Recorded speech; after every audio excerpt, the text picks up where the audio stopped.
वहीं समाजवादी पार्टी ने शनिवार को मोहनलालगंज लोकसभा सीट पर अपने प्रत्याशी के नाम का ऐलान कर दिया है। अखिलेश यादव ने आरके चौधरी को सपा की टिकट से लोकसभा चुनाव का उम्मीदवार बनाया है और इस सीट पर संशय के बादल छाए हुए थे। आरके चौधरी से पहले इस सीट पर सपा के प्रदेश उपाध्यक्ष सीएल वर्मा का नाम चल रहा था, लेकिन जो अब संशय बना हुआ था वो फिलहाल खत्म हो गया है। तो मोहनलालगंज लोकसभा सीट पर अपने प्रत्याशी के नाम का ऐलान जो है समाजवादी पार्टी की ओर से कर दिया गया है। अखिलेश यादव ने आरके चौधरी को सपा के टिकट से लोकसभा चुनाव का उम्मीदवार बनाया था। लगातार इस सीट को लेकर संशय के बादल छाए हुए थे, जो कि अब संशय के बादल अब छट गए हैं। आरके चौधरी को इस लोकसभा सीट से समाजवादी पार्टी ने अपना प्रत्याशी घोषित कर दिया है। तो आरके चौधरी से पहले इस सीट पर सपा के प्रदेश उपाध्यक्ष सीएल वर्मा का नाम चल रहा था। चूंकि अब आरके चौधरी का नाम साफ तौर पर सामने निकलकर आ गया है,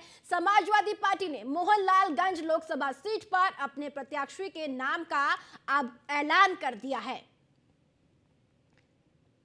और इसी खबर पर ज्यादा जानकारी के साथ मनीष मिश्रा हमारे साथ लगातार बने हुए हैं। मनीष, मोहनलालगंज लोकसभा सीट पर लगातार संशय बना हुआ था कि समाजवादी पार्टी किस प्रत्याशी को मैदान में उतारेगी, जो कि अब संशय था वो खत्म हो गया है। आरके चौधरी को प्रत्याशी घोषित कर दिया है समाजवादी पार्टी ने।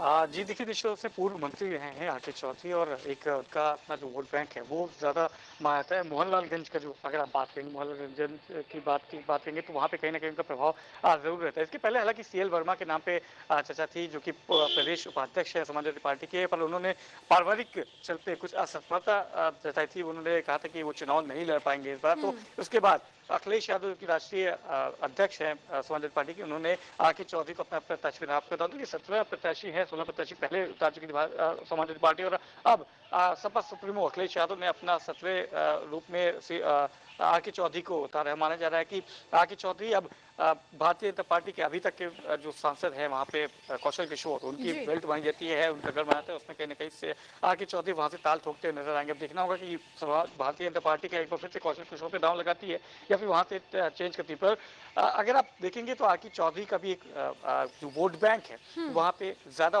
वोट बैंक माना जाता है। ओबीसी वर्ग से जितने भी आपके वोट बैंक है वहाँ पे देखे जाते हैं। पहले पूर्व मंत्री भी रह चुके हैं, समाजवादी पार्टी में भी रहे और उसके पहले बहुजन समाज पार्टी में भी आरके चौधरी रह चुके, तो एक प्रभावशाली नेता के रूप में माना जाता है और माना जाता है कि मोहनलालगंज साइड में उनका जो प्रभाव है वो ठीक ठाक माना जाता है। अब देखना होगा कि ये स्ट्रेटेजी कितना काम करती है। सीएल वर्मा के बाद आरके चौधरी का वहां से नाम तय होने के बाद कि आरके चौधरी समाजवादी पार्टी के लिए मोहनलालगंज सीट निकाल पाते हैं या ना वक्त पड़ेगा। हालांकि एक फाइट जरूर देते हुए नजर आएंगे, क्योंकि लोकल वहां से आते हैं और उनका प्रभाव वाला क्षेत्र भी माना जाता है आरके चौधरी के लिए। तो अब एक दाव खेला है समाजवादी पार्टी ने, कितना असरदार रहेगा ये आने वाला वक्त बताएगा। बिल्कुल मनीष, अगर देखा जाए तो यहाँ पर सपा की ओर से जो तमाम समीकरण है उनको देखते हुए यहाँ पर आरके चौधरी को चुनावी मैदान में उतारा, या फिर जातिगत समीकरण की बात की जाए या फिर तमाम जो क्षेत्रीय समीकरण है उनको देखते हुए आरके चौधरी को प्रत्याशी घोषित किया है। देखिए, कोई भी पार्टी होती तो उसके जहन में सबसे पहले आता है कि आपका वहाँ का जो लोकल लीडर है वो क्या मानता है, और लोकल आपका जो आपके प्रत्याशी के रूप में होते हैं, जो आपके वहाँ के पदाधिकारी होते हैं, उनका इंटेल क्या आता है आपके पास कि आपके लोग वहाँ पे क्या मानते हैं, किसके रूप में आप प्रत्याशी पास आते हैं। क्योंकि जब चुनाव आते हैं तो एक नहीं सैकड़ों उम्मीदवारों की लिस्ट आती है, लोगों के नाम आते हैं उस क्षेत्र की, सभी अपनी दावेदारी पेश करते हैं, पर क्या वहाँ पे उस आदमी का प्रभाव कितना है, उस एरिया से आता है, क्या उसका पृष्ठभूमि रही है, क्या उसका राजनीतिक कैरियर है, ये सब जरूर देखा जाता है। और आरके चौधरी, सीएल वर्मा की बात अगर देखेंगे तो आरके चौधरी एक बड़ा नाम है, पूर्व मंत्री रहे हैं और बहुजन जो बहुजन समाज आता है उसके लिए कहीं ना कहीं लड़ाई लड़ते हुए नजर आए हैं।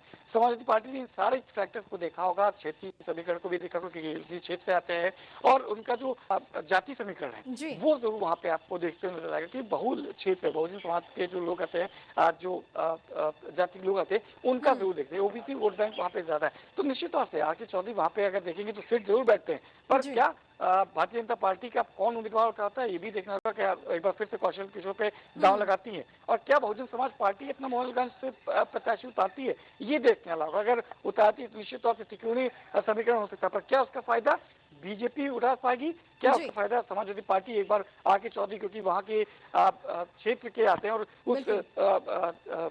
जो जाति समय के हैं उस पर फिट बैठते हैं, क्या वो अपना करिश्मा दिखा पाएंगे, ये आने वाला वक्त बताएगा। हालांकि पूरी रणनीति के साथ बनाया गया। सीएल वर्मा ने अपनी असफलता जाहिर की थी कि वो नहीं लड़ पाएंगे। उसके बाद अब आर के चौधरी समाजवादी पार्टी के जी। प्रत्याशी घोषित किए गए मोहनलालगंज से। जी चलिए ठीक है मनीष, आप हमारे साथ बने रहिएगा, आगे भी आपसे जानकारी लेंगे।